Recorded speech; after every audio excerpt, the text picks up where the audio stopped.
bayan. Kasama natin si Spokes Harry Roque na patuloy na sumusuporta dito kay Pangulong Duterte at syempre sumusuporta sa katotohanan. Spokes, ano ang mga updates ba? Ano bang mga nangyayari ngayon dahil nauna ka dito? Sara, si Miss Hanilet Abansenia at saka si team. At nandun sila ngayon at magkakasama sila na nakipagpulong ngayon kay dating Presidente Duterte. So, anong may update na ba about sa, yung kasama ka sa team? Wala pa akong balita kasi hindi pa nakakausap si Presidente Duterte. Kinakailangan ko endorsement ni Hoffman para makita.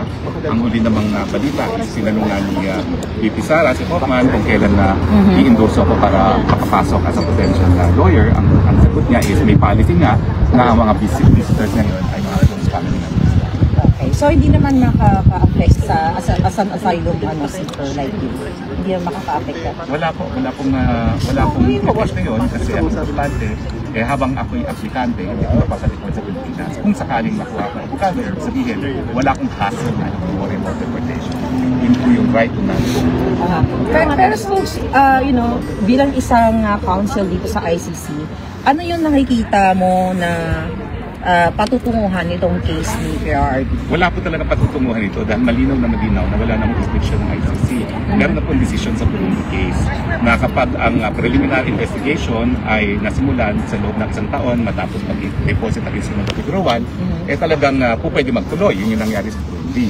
Pero nangyari sa Pilipinas, pangalawang taon na nagsimula.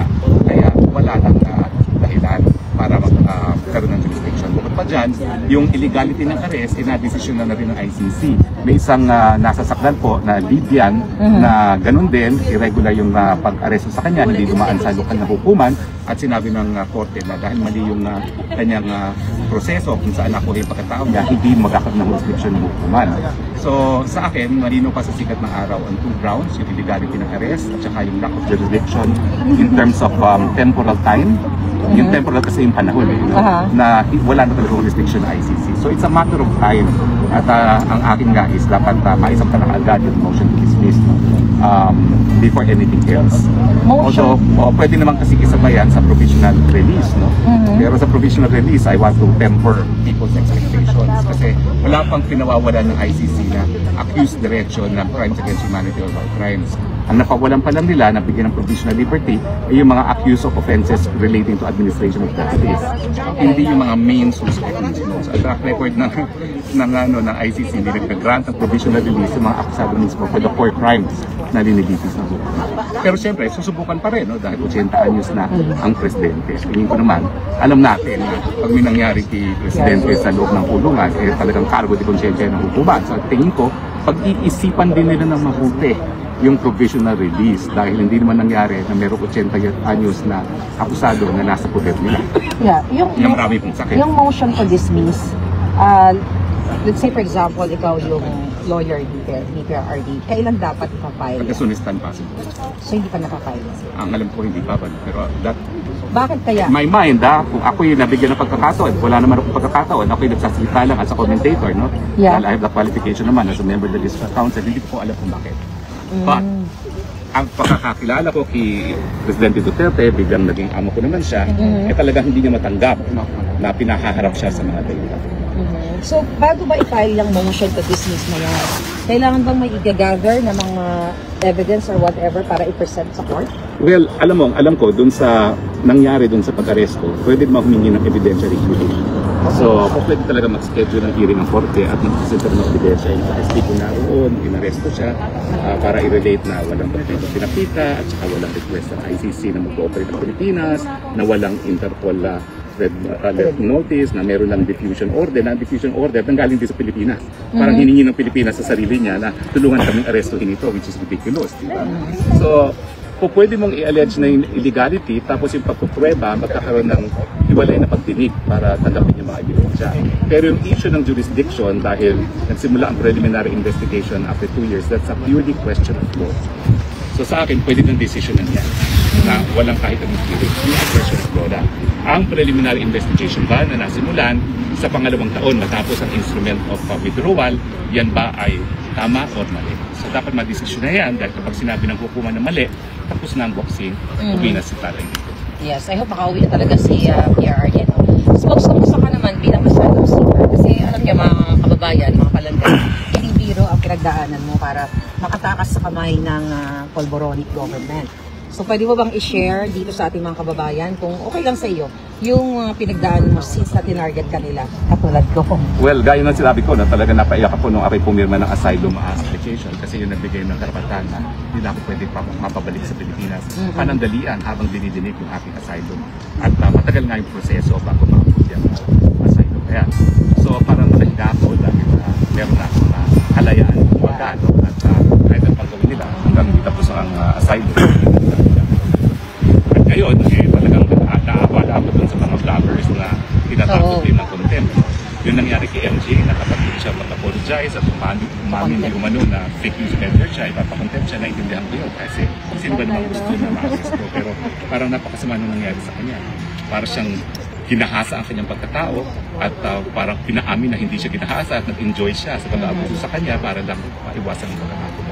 So ako, nalulungkot ako sa mga nagkakapalaran ng mga kritiko na administrasyon nito. Bagamat sila'y matapang, naintindihan ko rin kung bakit marami sa kanila rin ay nag-iisip ng batas ito. So ako naman, tumutulong ako at ang sinasabi ko ay ang proseso ay mahaba, pero mas mabuti naman yun kaysa papayagan nila yung World Committee, ang tribunal na yan na talagang isalawlahin ang kanilang mga pagkatao. Kaya ako umalis dahil ayaw kong isalawlahin nila ang pagkatao. Wala silang karapatan. First Spokes, kumusta yung pagtanggap sa'yo ng ating mga kababayan, mga Pilipino, mga yung kumakausap sa'yo, yung sitwasyon mo, anong Well, sa tulak ko, tumataba na naman ako kasi lahat sila nagbibigay na pagkain. Maraming salamat po. Hindi na ako gumagastos sa pagkain. Lahat sila nag-offer din na tuluyan, no? Yun na nga, yung isang pagpili, the process of being lifted, pwede na makanan, so, napaka-into ko. Sensya na po kasi yung kulto ng buong season naman sa ay nalarin ko rin sa novela. Baka nandyan sa paligid. So, I'm sure nandyan dito sila sa Paano mo pinagpatagtan yung sarili mo? Meron ka bodyguard? Wala. Pinag ko sa heart. Ang dragon lady ang ating bodyguard. Oo, diba? Yeah, well, I'm here. We're here to support you and syempre ang PRRD. At kaya ka naman nandito dahil kay PRRD. Kaya tayo nandito dahil kay PRRD. Para sa Pilipinas na rin, no? Kasi mali itong nangyayari na dayuhan ang gusto mag-usga kay Presidente sa mga di umanong pagdapat sa ating batas sa Pilipinas. Mga talaga tayong malakaya, dapat hindi nangyari yan. Yeah. Yes, so yun na lang muna. Gusto mo nyo magtanong? Ikaw naman ang aking tatanungin. Akala ko ako so, lang yung mag-interview. Ikaw naman, Mario Dragon, kamusta naman ang tingin mo sa reaksyon ng mga Pilipino dito sa Europa dito sa pag-aresto kay Tatay Digong? Oh well, nakikita naman natin talagang itong mga kanina, may nakausap tayo palangga from New York, from Ireland, talagang, di ba? Ayan sila, kunan natin. So talagang dumadayo para ipakita ang suporta kay Pangulong Duterte. Again, they spend their own money, yung time nila. So, meaning yung puso nila na pagmamahal sa bayan at support kay PRRD, unconditional talaga. Wala talaga nagtuto sa kanila. Para katulad namin, na wala natudyok, kundi nararamdaman na lang namin ng tumitibok-tibok ang puso ng friend ko dito na talagang nung binabiyahe pa lang si PRRD, kinukulit niya na ako na mag-travel dito. So, mararamdaman mo talaga na organic or genuine yung pag-ibig para sa bayan at para kay PRRD.